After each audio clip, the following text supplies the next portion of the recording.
আহমেদ রেজা আছেন, আমরা এবার তার কাছে যাব। আমরা দেখতে পাচ্ছি এয়ারপোর্টের ভেতরে প্রবেশ করেছে ওসমান হাদিকে বহনকারী যে অ্যাম্বুলেন্স সেটি। আমাদের সহকর্মী আহমেদ রেজা আছেন সেখানে, নিশ্চয়ই তিনি আমাদেরকে তথ্য জানাবেন। রেজা, এই মুহূর্তে তো শাহজালাল বিমানবন্দরে প্রবেশ করেছে ওসমান হাদিকে বহনকারী অ্যাম্বুলেন্সটি।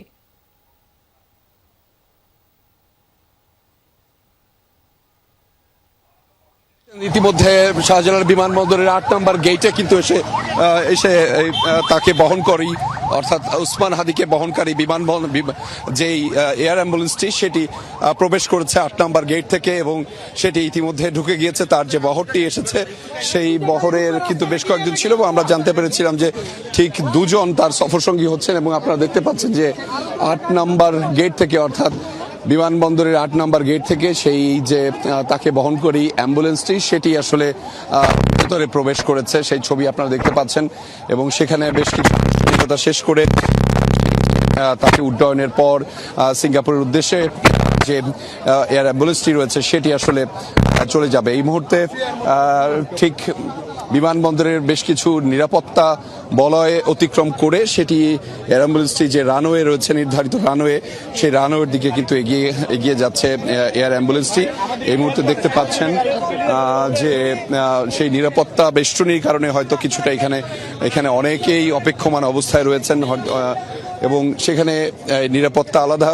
প্রায় 4 ধরনের নিরাপত্তা একটা বেষ্টনী তৈরি করা হয়েছে। আমরা দেখতে পাচ্ছি যে প্রশাসনিক কার্যক্রমের জন্য, অর্থাৎ যে আনুষ্ঠানিকতা বিমানবন্দরে সম্পন্ন করতে হবে সেক্ষেত্রে বিমানবন্দরের কয়েকজন এবং বাংলাদেশ বিমান বাহিনীর কয়েকজন কর্মকর্তা ইতিমধ্যে এই বিমানবন্দরের ৮ নম্বর গেট থেকেও কিন্তু ঢুকছেন এবং এখানে কিছুটা সময় আসলে অপেক্ষমান অবস্থায় থাকতে হবে হাদিকে বহনকারী এয়ার অ্যাম্বুলেন্সটি। তারপরই মূল আনুষ্ঠানিকতার মাধ্যমে এয়ার অ্যাম্বুলেন্সটি ১:৩০টায় নির্ধারিত যে সময় ছিল সেখানে সেটি আসলে সেই নির্ধারিত সময় অতিক্রম করবে। এবং আমরা যেটি জানাচ্ছিলাম ঠিক 10-10:30টার দিকে এই এয়ার অ্যাম্বুলেন্সটি সিঙ্গাপুর থেকে অর্থাৎ আসার কথা থাকলেও সেটি নির্ধারিত সময় পার হয়ে মূলত 11:20-এ এসে পৌঁছায় বাংলাদেশে এবং তারপরে একজন চিকিৎসক এবং একজন নার্স এয়ার অ্যাম্বুলেন্সে যারা করে এসেছিলেন তারা এভার কেয়ার হাসপাতালে যান এবং সেখানে মেডিকেল বোর্ডের সাথে আলাদা একটি বৈঠক করেন এবং শরীফ ওসমান হাদির মূলত যেই সবশেষ অবস্থা, শারীরিক যে অবস্থা সেটি পর্যবেক্ষণ করেন এবং তারপরই তাকে স্থানান্তরের যে প্রক্রিয়া, অর্থাৎ মেডিকেল বোর্ডের সমন্বয়ে এবং তার চিকিৎসার দেখভাল যারা করছেন তাদের সমন্বয়ে নির্ধারিত যে সিদ্ধান্তগুলো আসার পরবর্তীতে তারা আসলে মূলত সেই যে কার্যক্রমটি, অর্থাৎ স্থানান্তরের যে প্রক্রিয়াটি সেটি আসলে শুরু করেছেন। এবং তারপরে এভার কেয়ার হাসপাতাল থেকে একটু আগে কিন্তু রওনা হয়েছিল হাদিকে বহনকারী এয়ার অ্যাম্বুলেন্সটি এবং তারপরেই আসলে সেখানে একটু আগেই বিমানবন্দরের ৮ নম্বর গেট বা কার্গো গেট যেটাকে বলা হয় সেখান থেকে ভেতরে প্রবেশ করানো হয়েছে। এবং এর পরপরই আমরা দেখেছি যে বিমানবন্দরের অর্থাৎ এভিয়েশন সিকিউরিটি ডিপার্টমেন্ট কিংবা বিমানবন্দরের কর্তৃপক্ষ এবং বাংলাদেশ বিমান বাহিনীর বেশ কয়েকজন কর্মকর্তা আলাদা বেশ কয়েকটি গাড়ি নিয়ে কিন্তু এখানে প্রবেশ করেছেন এবং এখানে বেশ কিছু আনুষ্ঠানিকতা শেষে একটু পরেই হয়তো উড্ডয়ন হবে হাদিকে বহনকারী এয়ার অ্যাম্বুলেন্সটি এবং সেখানে 2জন চিকিৎসক রয়েছেন এবং একই সাথে হাদির সাথে সফরসঙ্গী হিসেবে 2জন যাবেন বলে আমরা ইতিমধ্যে জানতে পেরেছি। তাদের মধ্যে একজন ইনকিলাব মঞ্চের প্রতিনিধি হিসেবে যাবেন এবং একই সাথে তার যে ভাই, বড় ভাই, তিনিও কিন্তু এই বহরে অর্থাৎ সফরসঙ্গী হিসেবে যুক্ত হবেন এবং তাদের মধ্যে একজনের নাম হচ্ছে আমিরুল হাসান ফয়সাল, যিনি ইনকিলাব মঞ্চের প্রতিনিধি, এবং ওমর বিন হাদি, যিনি অর্থাৎ শরীফ ওসমান হাদির সহোদর হিসেবে তিনি এই যাত্রায় অর্থাৎ সফরসঙ্গী হিসেবে সামিল হচ্ছেন। এই বিমানবন্দরের ৮ নম্বর গেটে 5 স্তরের যে বা 5টি মাত্রার আসলে এই মুহূর্তে নিরাপত্তা বলয় তৈরি করা হয়েছে, যে নিরাপত্তা বলয়ের মাধ্যমে আলাদা করে এখানে যারা রয়েছেন তাদেরকে তো একটু নিয়ন্ত্রণের মধ্যে রাখাই হচ্ছে। একই সাথে এই জায়গাটির পুরো নিরাপত্তা নিশ্চিত কিন্তু তারা এক এক করে কাজ করছেন এবং আমরা দেখতে পাচ্ছি যে এইখানে আসার পরপরই বেশ কিছু আনুষ্ঠানিকতা সম্পন্ন হচ্ছে। এই আনুষ্ঠানিকতা সম্পন্নের পরেই ফ্লাইটে অর্থাৎ হাদিকে বহনকারী যে এয়ার অ্যাম্বুলেন্সটি রয়েছে সেটি আসলে একটু পরে উড্ডয়ন করবে। তবে নির্ধারিত যে সময়টি ছিল অর্থাৎ দুপুর 1:30টা সেটা থেকে কিছুটা বিলম্ব হবে এবং সেটার কারণ হিসেবে আপনাদেরকে বলেছি যে নির্ধারিত সময় পৌঁছানোর কথা রয়েছিল এয়ার অ্যাম্বুলেন্সটি মূলত 10:30 এবং সেখান থেকে 40 মিনিট দেরিতে এসে কিন্তু হযরত শাহজালাল আন্তর্জাতিক বিমানবন্দরে এসে এটি অবতরণ করে এবং অবতরণের পরে যে আনুষ্ঠানিক কার্যক্রম হয় সেটি আমরা জানাচ্ছিলাম যে দুজন প্রতিনিধি মেডিকেল সদস্যের প্রতিনিধি তারা এসে যুক্ত হয়েছেন এবং তারা গণমাধ্যমে জানাচ্ছিলেন মূলত হাদির সবশেষ শারীরিক অবস্থা তারা পর্যবেক্ষণ করবেন এবং পর্যবেক্ষণের পরেই সিদ্ধান্ত নেবেন এবং একই সাথে মেডিকেল বোর্ডের সাথেও কিন্তু তাদের আলাদা একটি আলোচনা রয়েছে। সেই আলোচনার পরপরই আমরা দেখেছি যে এভারকেয়ার হাসপাতাল থেকে যে স্থানান্তরের যে কার্যক্রম সেই স্থানান্তরের কার্যক্রমটা কিন্তু এখন পর্যন্ত চলমান অবস্থায় রয়েছে এবং আপনি জানেন যে গত শুক্রবার মূলত জুমার নামাজের পরপরই হাদি আসলে গুলিবিদ্ধ হন আততায়ীর গুলিতে এবং সেখানে তারপরেই প্রথম ধাপে মূলত ঢাকা মেডিকেল কলেজ হাসপাতালে তার একটি অস্ত্রোপচার হয় এবং তার পরবর্তীতে তাকে সেই অস্ত্রোপচারের পরে মূলত এভারকেয়ার হাসপাতালে স্থানান্তর করা হয়েছে। আমরা এই মুহূর্তে দেখতে পাচ্ছি বেশ কয়েকটি গাড়ি এয়ারপোর্টের ঠিক 8 নম্বর গেটের যেই গাড়িগুলো ঢুকেছিল সেগুলো কিছু গাড়ি ডান দিকে যাচ্ছে, অর্থাৎ আমরা যে ধারণাটি করছিলাম যে এয়ারপোর্টের ডান দিকে অবস্থান করছিল সেই যে হাদিকে বহনকারী যে এয়ার অ্যাম্বুলেন্সটি সেটি এবং সেখানেই বেশ কিছু আনুষ্ঠানিকতা রয়েছে এবং সেই আনুষ্ঠানিকতা সম্পন্ন করবার জন্য বিমানবন্দর কর্তৃপক্ষের বেশ কয়েকজন কর্মকর্তা, একই সাথে এভিয়েশন সিকিউরিটির বেশ কয়েকজন কর্মকর্তা এবং একই সাথে আমরা দেখেছি যে এখানে নিরাপত্তা বাহিনীর এবং বাংলাদেশ বিমান বাহিনীর বেশ কয়েকজন কর্মকর্তা কিন্তু ইতিমধ্যে প্রবেশ করেছেন। অর্থাৎ হাদি সহ যারা এখানে এই সফরসঙ্গী হিসেবে যাচ্ছেন তাদের বেশ কিছু আনুষ্ঠানিকতা সম্পন্ন করতে হয় ইমিগ্রেশনের, সেগুলোই আসলে এই মুহূর্তে সম্পন্ন করা হবে এবং সেটি যত দ্রুত সম্ভব সেটি করে এই স্থানান্তর কার্যক্রমে যেন সম্পন্ন করা যায় এবং সহজভাবে সেটি করা যায় সেই কার্যক্রম কিন্তু করছেন তারা। যেহেতু হাদি একটি ভেন্টিলেশন সাপোর্টে রয়েছেন, সেই ভেন্টিলেশন সাপোর্টটিকেও যতটুকু স্মুথ রাখা যায়, সাবধানী রাখা যায় সেই ব্যবস্থাও কিন্তু করা হচ্ছে এবং এয়ার অ্যাম্বুলেন্সের তোলার ক্ষেত্রেও বেশ কিছু সাবধানতা অবলম্বন করতে হবে। সেই সাবধানতা অবলম্বনের ক্ষেত্রে বাংলাদেশের এই প্রান্ত থেকে অর্থাৎ বাংলাদেশ পার্টে এবং তার ভিন্ন কাউন্টার পার্ট অর্থাৎ সিঙ্গাপুর থেকেও কিন্তু মেডিকেল বোর্ডের সদস্যরা রয়েছেন। সিঙ্গাপুর থেকে দুজন প্রতিনিধি এসেছেন, এদের মধ্যে একজন চিকিৎসক এবং একজন নার্স। একই সাথে বাংলাদেশের এই স্থানান্তর প্রক্রিয়ায় বেশ কয়েকজন চিকিৎসক এবং নার্সও কিন্তু যুক্ত থাকবেন, ফলে সেটিকে যতটা সাবধানবশত তার যে দেহটি সেটি আসলে এয়ার অ্যাম্বুলেন্সে তোলা এবং তার পরবর্তীতে সেটি উড্ডয়নের যে কার্যক্রম সেটি হয়তো আনুষ্ঠানিকভাবে সম্পন্ন হবে। তবে এই মুহূর্তে হাদিসহ যে কয়জন মূলত সিঙ্গাপুরের উদ্দেশ্যে যাত্রা করবেন তাদের ইমিগ্রেশন সম্পন্ন হওয়ার যে কার্যক্রম বা আনুষ্ঠানিকতা সেটি মূলত চলছে এবং সেটি দেখতে পাচ্ছেন যে বিমানবন্দরের 8 নম্বর গেইটে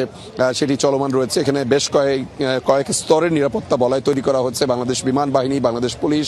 বাংলাদেশ আনসার ও ভিডিপি, একই সাথে এপিবিএন এবং র্যাবের সদস্যদেরও আমরা দেখতে পাচ্ছি যে তাদের মাধ্যমে মূলত সেই যে স্থানান্তরের কার্যক্রম সেটি আসলে নিরাপত্তা বেষ্টনী তৈরি করার মাধ্যমে সেটি তৈরি করা হয়েছে এবং এই বেষ্টনীর মাধ্যমে আরও একটি এই যাত্রা কতটুকু স্মুথ করা যায় সেই কার্যক্রম আমরা দেখেছি যে এভারকেয়ার হাসপাতাল থেকে মূলত এই যে জার্নি অর্থাৎ বিমানবন্দর পর্যন্ত সেটিও নির্বিঘ্নে করবার জন্য বেশ কিছু প্রয়াস ছিল আইন শৃঙ্খলা রক্ষাকারী বাহিনী এবং ট্রাফিক পুলিশের পক্ষ থেকে। ফলে এই মুহূর্তে গেটে অপেক্ষমান সবাই রয়েছেন যে এই ধরনের আনুষ্ঠানিকতা রয়েছে সেই আনুষ্ঠানিকতা আসলে সম্পন্ন করবার ক্ষেত্রে এবং সেই আনুষ্ঠানিকতা সম্পন্ন করবার জন্য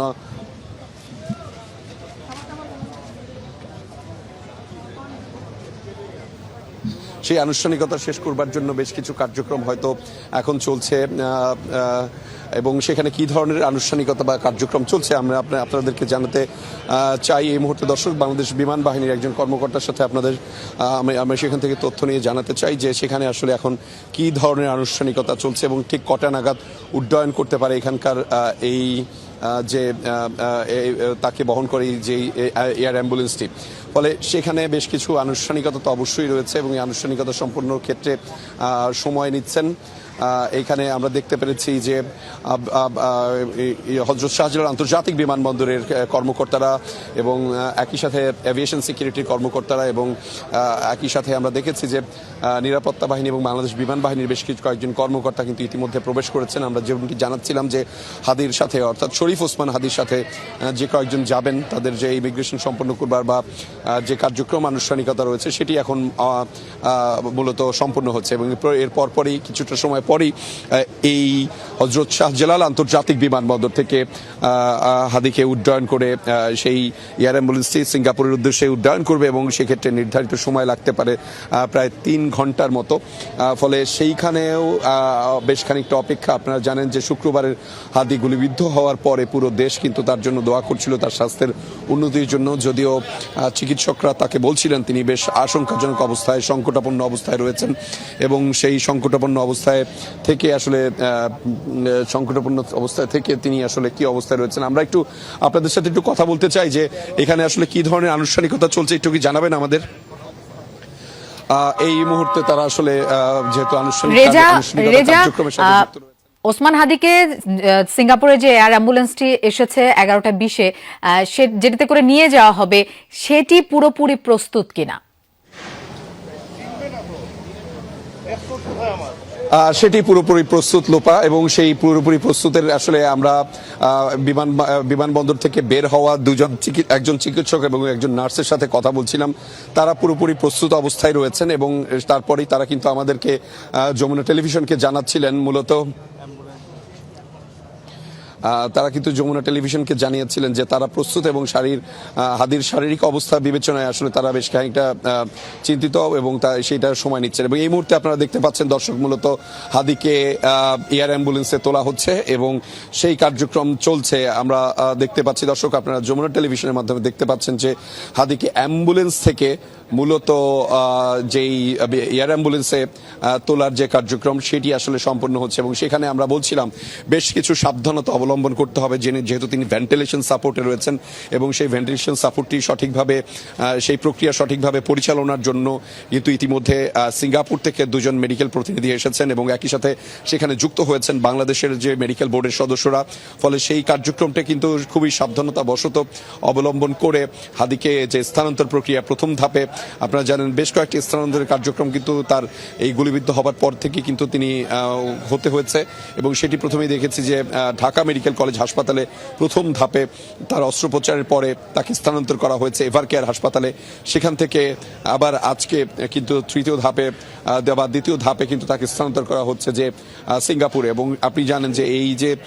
শারীরিক যে ভাবেই যে স্থানান্তরটি করা হয়, যেহেতু তিনি গুলিবিদ্ধ অবস্থায় রয়েছেন, খুবই স্পর্শকাতর অবস্থায় রয়েছেন, ফলে সেটি খুব সাবধানতা অবলম্বন করে করতে হয় এবং সেই কারণেই যতটুকু সাবধানতা অবলম্বন করা দরকার মেডিকেল বোর্ডের পক্ষ থেকে ততটুকু সাবধানতা অবলম্বন করে কিন্তু তাকে এই মুহূর্তে এয়ার অ্যাম্বুলেন্সে তোলা হচ্ছে। এবং আপনারা দেখতে পাচ্ছেন যে এই অ্যাম্বুলেন্সের যে গাড়িটি সেটি থেকে তাকে মূলত এই মুহূর্তে এয়ার অ্যাম্বুলেন্সে